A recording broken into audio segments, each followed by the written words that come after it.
बिस्मिल्लाहिर्रहमानिर्रहीम जी। ये जो पार्क बनने जा रहा था अंदरूनी शहर, ये पार्क की जो तैयारियां अरूज पर हैं, जहाँ पर झूले वगैरह जो हैं उनको नस्ब कर दिया गया है और जल्द इसको जो है ना बहाल कर दिया जाएगा, जहाँ पर लोग अपनी फैमिलियों के साथ यहाँ पर एंजॉय करेंगे।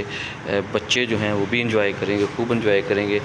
इसको अभी कलर्स जारी हैं, पौधे लगाए जा रहे हैं, इसकी देखभाल की जा रही है ताकि इस काबिल हो जाए, ताकि जो भी लोग एंजॉय करते हैं। ये झूले नज़र आ रहे हैं आपको, झूले नस्ब कर दिए हैं, ये फुहारा लगा दिया है, पानी वाला खूबसूरती का मंजर पेश करेगा।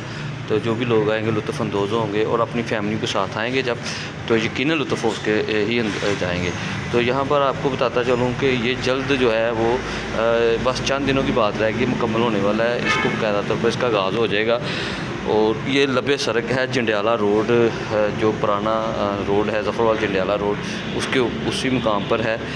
बिल्कुल थाना करीब है, म्यूनसिपल कमेटी का ऑफिस मौजूद है, ये सारे चीज़ें। तो ये आपको पूरे जो पार्क है उसका नज़ारा करा रहा हूँ कि ये पौधे हैं, ये ग्राउंड है, ये झूले हैं, बैठने के लिए जगह बनाई गई है, दरख्त लगाए जा रहे हैं, आबो हवा खूबसूरत बनाई जाए। तो ये बहुत शुक्रिया जी। अगर वीडियो पसंद आई तो इसको शेयर कीजिए।